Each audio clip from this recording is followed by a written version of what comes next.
Recently, an alarming incident took place involving a prison officer's home.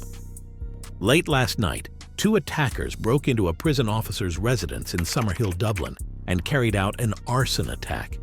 The assailants threw a flammable substance, possibly a petrol bomb, through a broken window, setting part of the house on fire. Fortunately, the officer managed to extinguish the flames, and no injuries were reported, though both he and his wife were present at the time. This attack is seen as a dangerous escalation and highlights the risks faced by prison officers who deal with violent criminals. The Prison Officers Association quickly condemned the attack, calling it extremely sinister and indicative of the threats faced by those working in the prison system. In the past, similar incidents involved less severe forms of intimidation, such as graffiti attacks on prison officers' homes. However, this recent act of arson is a stark reminder of the dangers prison staff face, especially when dealing with high-risk inmates and organized crime gangs. Prison officers, who are essentially civilians in a disciplined service, are often targeted because they lack the protection and weaponry of other law enforcement officers.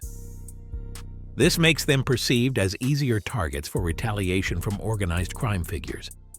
There has been an increase in threats against prison officers, particularly from known criminal figures within the prison system. These threats are taken very seriously, and investigations are ongoing. The attack is believed to be linked to criminal elements associated with the Dundon-McCarthy gang, known for their involvement in organized crime and violence. The Dundon-McCarthy gang has a history of violent behavior, including recent incidents where gang members have attempted to harm other inmates and prison staff. This includes Wayne Dundon, who was involved in a violent incident last year and has a history of intimidation. In light of these threats, specialized units within the prison system are tasked with handling dangerous inmates and preventing further violence. These units are crucial for maintaining security and ensuring that prison staff and other inmates are protected from potential threats and violent acts. The prison system has several mechanisms in place to address and mitigate security threats, especially given the increasing risks from organized crime. A confidential phone line allows anyone within the prison system to report concerns discreetly. Prison officers stationed on the landings or in other parts of the prison use this phone line to relay suspicions to the Operational Support Group. This group then conducts investigations to disrupt any illicit activities. Intelligence units work full-time within the prison system to assess threats and monitor contraband. These units are crucial in a system where drug trafficking and the smuggling of phones are prevalent. Criminal organizations like the Dundon-McCarthy gang and the Kinahan cartel exert considerable influence over these operations. Their control over the drug trade inside prisons not only provides financial benefits, but also ensures they maintain power within the prison environment. The high profitability of contraband, particularly drugs, which can be worth 3 to 4 times their street value inside prisons, makes it a major issue. Facilities such as Mountjoy, Wheatfield, and Midlands have large inmate populations, with significant numbers involved in drug-related activities. This creates a high demand for contraband, making its control a critical concern. Criminal gangs also manipulate vulnerabilities among prison staff. Officers with personal issues such as gambling or drug addiction, or those with family members susceptible to pressure, are targeted for exploitation. There have been cases where staff members with previously clean records have been caught smuggling contraband. In some instances, staff members have been forced to resign or retire before facing criminal charges, often due to pressure from criminal groups. For example, a notable case involved a prison officer who, after interacting with members of the Dundon-McCarthy gang, was approached by criminals while driving home. They threatened him at a traffic light, aiming to intimidate him into stopping his work. This incident highlighted the significant risks faced by prison staff. To combat these threats, specialized units conduct searches based on intelligence to prevent the smuggling of drugs and phones. These units are distinct from day-to-day officers who manage general inmate interactions and activities. The presence of these specialized units is essential to maintaining security and preventing organized crime from gaining further control. Historical cases of corruption within the prison system have shown the extent to which criminal organizations can manipulate staff. For instance, The D22 gang from Mountjoy was involved in a major case where a staff member ended up in prison for smuggling. Other cases involved staff being moved or forced to retire, sometimes before criminal charges could be filed against them. Overall, the prison system's approach combines intelligence gathering, specialized operations, and vigilance to combat the influence of organized crime.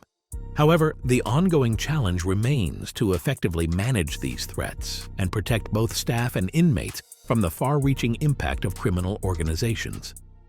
Some prison staff members have managed to report their concerns to authorities while following proper protocols designed to protect them.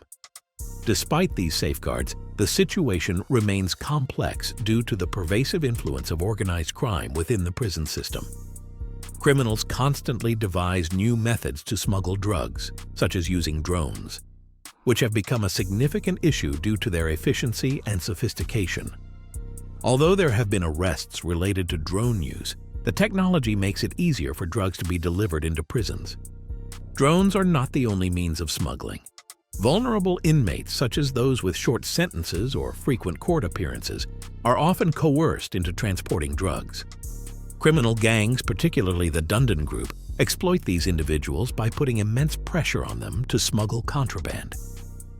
A notorious incident involved a Dundon member posing with a victim who had been humiliated and marked with obscene messages, a clear tactic of intimidation. Additionally, if a prisoner discloses that they are expecting a compensation payment, they can become a target for manipulation by gang members. These individuals may force the prisoner's family to funnel the money into criminal accounts. Payments for drugs are often funneled through gambling accounts or online transactions, which can be accessed even from prison. The challenge of protecting vulnerable prisoners from manipulation by gang members is significant. There have been cases where prison staff, despite their clean records, have been caught smuggling drugs or phones, often due to coercion. Some staff members may even resign or retire before any criminal charges are filed against them, sometimes due to pressures from criminal organizations. One example involves John Dundon, who reportedly studied psychology during his time in prison and used his knowledge to manipulate others. Although he was initially moved to a facility with more freedom, concerns about his manipulative behavior led to increased scrutiny. Dundon's ability to read and exploit people highlights the constant threat posed by such individuals to prison staff. The recent arson attack on a prison officer's home underscores the high stakes involved in dealing with organized crime. Minister for Justice Helen McCarthy condemned the attack as a reckless and unacceptable act of violence, emphasizing the need to increase penalties for assaults on peace officers, including prison staff. This incident reflects the dangerous reality of working with individuals who are unwilling to accept being challenged or restrained. The Dundon gang, notorious for its violent and reckless behavior, has been involved in several high-profile criminal activities. Their actions, such as attempting to import weapons into prisons, demonstrate their extreme danger. Even if they remain the prime suspects in this recent attack, it shows their relentless pursuit of criminal activities. The situation remains concerning, and further updates will be provided as more information becomes available. This concludes our discussion on the latest developments in organized crime and its impact on the prison system. Thank you for tuning in, and be sure to subscribe to our channel and turn on notifications to stay updated with all our latest episodes. In conclusion, the recent escalation of violence and threats within the prison system highlights the ongoing challenges faced by law enforcement and prison staff. The attempted arson attack on a prison officer's home underscores the dangerous environment in which these professionals operate, as well as the extreme measures some criminal organizations are willing to take. The sophisticated methods used by these groups, such as drones and psychological manipulation, illustrate the complexity of maintaining security and control within the prison system. As investigations continue and authorities work to counter these threats, it's clear that the struggle against organized crime is far from over. The efforts of the prison service, supported by specialized units and intelligence operations, are crucial in managing and mitigating these risks.